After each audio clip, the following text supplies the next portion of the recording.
अस्सलाम वालेकुम वरहमतुल्लाहि वबरकातुहू। आप देख रहे हैं हमारा चैनल यूट्यूब अपना पंजाब। हम हैं मोहम्मद इफ्तिखार। ये हैं हमारे भाई चाचू के बेटे और ये भी हैं चाचू के बेटे। कह रहे हैं आप सफ़र पे जा रहे हैं, पानी पिलाने के लिए हमें आया है। उसके बाद हम जा रहे हैं, अपने सिस्टर का ऑपरेशन है, गोडे का मसला था, वो उनके लिए खाना भी लेके जा रहे हैं। हमारी वालदा भी वहीं हैं और हम भी जा रहे हैं। अगर आपकी बहनें हैं या सिस्टर हैं, आप भी घर में इस तरह का माहौल बनाए। ये ना समझे जब घर से एक दफ़ा चली जाए उसका खामद जाने और हमारी बहन जाने इस काम के लिए। बहनें बहनें ही होती हैं कि रिश्ता अजीब रिश्ता है। बहनें ऐसी हैं जो भाई अगर दूर हों काम के लिए जाए तो वो पीछे से दुआ करती है मेरे भाई की खैर हो। आज हम चले हैं हमारी सिस्टर का ज़रा मसला हॉस्पिटल में। अल्लाह पहले तो हम दुआ करते हैं आप खैर खैरियत से होंगे। अगर आपको भी मसला है अल्लाह आपको सेहत दे, तंदुरुस्ती दे, खुश खुरम रखे। पहले हम अपने शहर में जाएंगे, अहमदपुर सियाल। हमारे शहर का नाम है अहमदपुर सियाल।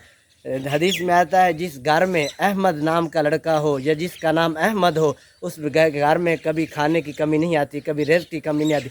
लेकिन हमारे शहर का नाम है अहमदपुर सियाल। हम खुश नसीब हैं, जब भी हम नाम लेते हैं अपने शहर चलने हैं तो हम कहते हैं अहमदपुर सियाल, क्योंकि आप सल्लम के दो नाम थे, एक मोहम्मद और दूसरा अहमद।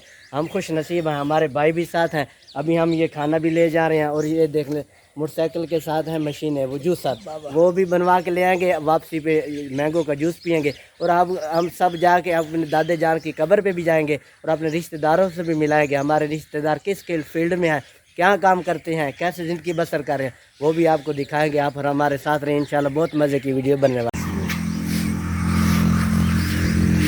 जी नाज़रीन, हम शहर से वापस आ गए हैं। सिस्टर का ऑपरेशन तो नहीं हुआ, उन्होंने कहा कि हफ्ते वाले दिन होएगा जब रिपोर्ट आएगी। अब हम अपने नाने के पास आए हैं जिसकी उम्र तकरीबन 100 साल के करीब है। उन्होंने किराड़ों, जब इधर से हमारे मुल्क आज़ाद हुआ था, किराड़ गए थे, वो भी जानते हैं। और भी जो ये ज़मीन आबाद हुई है, पहले ये जंगल था, बिल्कुल गैर आबाद थी जगह, उन्होंने आबाद की है। और उम्र भी 100 साल के करीब है। पहले वक्तों की दो चार बातें पूछेंगे और आपको दिखाते हैं। उम्र 80 साल से भी ऊपर हो गई है लेकिन अभी भी बेहतरीन सेहत है। अपने हाथों से काम करते हैं, हुक्का भी पीते हैं और जो तंबाकू हुक्के में डलता है वो भी अपने हाथ से बीते हैं। हम वो भी आपको दिखाएंगे और हम उनसे गुफ्तगू करेंगे अपने नाना जान से। अभी आपसे तो उर्दू में बात करें, अब अपने नाना जी से पंजाबी में बात करेंगे। हम उनसे मिलते भी हैं। अस्सलाम वालेकुम बाबा जी। बाबा जी और बाबा जी इधर हो जो थोड़ी गल दसो, जदों किराड़ी तू गए ने उदों तुसी कितनी उम्र थी, संभल दियो? उम्र नहीं है, ये अपना है ना हाजी, अच्छा उस्मान, अच्छा इन्हीं को जैसा रहा हूँ 15-16 साल दे? नहीं 15 साल, तो हौला हूँ। अच्छा 12 साल, यानी किराड़ी में अपनी अखा नाल वेखिया? अखा में किराड़ा ना जानना ना गया से ये नहीं जानता, वो चाचा का है ना। हाँ वो खिलाना और देना। अच्छा ये जरा अपना नोटा के मुहारे, अच्छा ये पाकिस्तान ये बना हमारा, हिंदुस्तान की बांटे पड़े पड़ा। अच्छा कराची गई किसी ने, अच्छा ये बड़ी हर शायद होनी लगी, ये मुहारे नहीं बने। हाँ बाबे जी और कह रहे ने जे जे भी पैसे ने उत्ते जरा तस्वीर है, उन्होंने मेहनत सारी उन्होंने उन्हें बनाया तो उनकी तस्वीर कभी नहीं जा सकती, क्योंकि कुर्बानी उन्हें दी थी। उन्हें कहते ने कैदे आजम, बाबे जी और कैदे आजम का नाम लै रहे। हाँ। बाबे जी और को पूछेंगे जब जंगल सी किस तरह बाबे और घोड़ी रखी हुई थी? बाबे और वक्त माशाल्लाह जट रहे ने, जिमें वो कहते ने ना पहले वो सवाल, अच्छा सांगा है ना ज्यादा, अच्छा राशियों में आप टोरी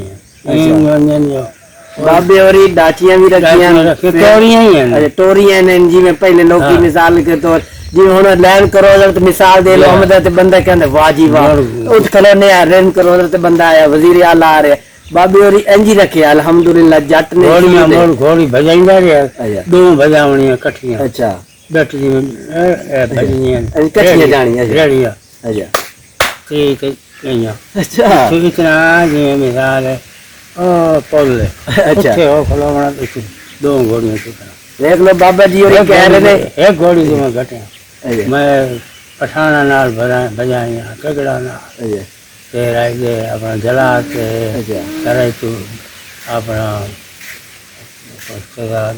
ओ नाल, अच्छा ये तो चटनी मटनी मैं छोले अपने चाहिए ना, अच्छा बताइना तू सौंदा ये अच्छा अंग्रेजी चले, अच्छा घोड़ी पता कहता चढ़ जाए ना मुझे अच्छा नहीं जाना। وہ سارا دے بوڈا جڑے لے کے پکا جڑے دیا گیا پگے ہاں جی لے کے آ گیا میرا میرا سارا ٹبر گھوڑی کی طرح دے گھڑیاں بوڈے کھڑی ہوئی گھوڑی دو کلٹ کٹ ہو گیا گھوڑیاں والی تسی مثال گھوڑیاں بھی رکھیاں نے اور تو بعد داند بھی رکھے ہونے نے بڑا کچھ کیتا ہے تسی اے دسو جیڑی تسی کہندے دیسی چینی اسی اپنے ہتھ نال بنائی ہے اور درام بھرن دیا ہے رو کڈی اچھا کاڑی درام بھرے مشین ہی اپنی ہے کھنڈ والی ہے ویرنے دو اچھا تے او درام بھرے تے موڑ بندیاں گیڑی دے کٹی راب ایک منے کھنڈ ایک منے ایک بٹر رکھے اچھا چاہ کے سکنی کرا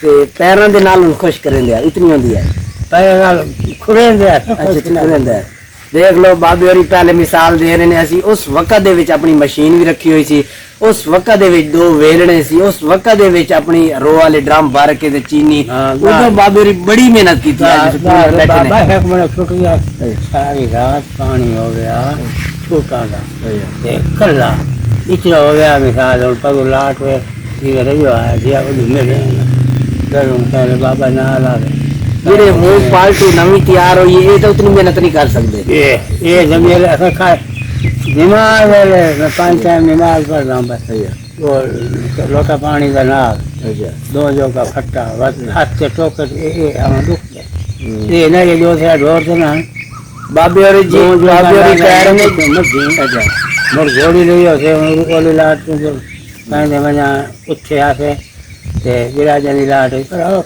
نالو پٹھے سٹے رات بنا رات گھوڑی پٹھے کٹی اچھا بابا اے حکا تواڈی مجبوری ہے یا چھڈ بھی سکدے ہو چھڈ ہی سکدے اے ویکھ لو اصل گام بابے یہ سن لگی ہے جڑے بندے کہندے نے نا نہیں یہ تو میرے خون رات گئے میں چھڈ کے تو میں گیا بابے نو شوق رکھدے نے نہیں بھائی نہیں کھچدے نے بلا نہ کھچدے تمباکو بھی بیجدے نے لیکن بابے نے گل کی کیتی ہے نا کہ ہے ٹھیک ہے نہیں ہے پھر بھی ٹھیک انہاں دی محنت ویکھ لو کہہ رہے نے اج دے جڑے ہن نوجوان نے انہاں دا کچھ آٹے لون بھی نہیں انہوں نے اتنی محنت کی ہے مثال کے طور اپنا جدو پاکستان بنیا ہے محنت کی ہے جنگل دے وچ منگل بنایا جی ہن سوار تو بعد منگل آویں نہیں بھائی والے بھی تینوں سفر آیا اچھا یہ نویں تو شروع ہوئے تھے ایسے دراریاں بنیاں ایک چاکو جتے میلہ گیل بابا او گل بھی ذرا دسو جڑے او کہندے نے ایک گاں دے دیو تے سارا کھو لے لو 10 کلیاں دا اودو گاں دی قدر زیادہ ہوندی زمین کو پتہ نہیں رولا بنیا نا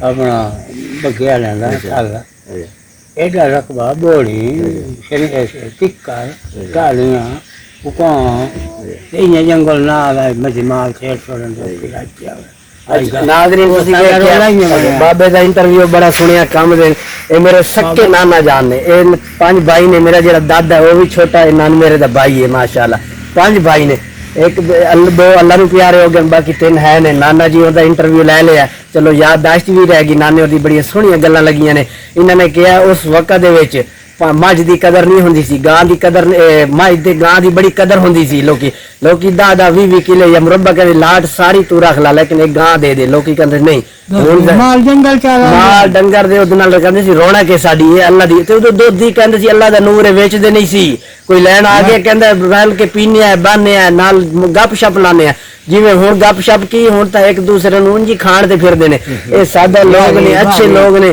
بڑے محبت ونڈاندے سی ایک دوسرے دی ہیلپ کردے سی ایتھے الحمدللہ ہن وی ہے خوشی غمی تے بڑی دنیا آپس وچ محبت ونڈاندے نے کوئی مسئلہ بان دے ساتھ بھی دیندے نے اسی تے ویڈیو اینڈ کرنے آ ساڈی ویڈیو چنگی لگی ہے ساڈے چینل سبسکرائب اور لائک کرو انشاءاللہ نوی ویڈیو حاضر ہوواں گے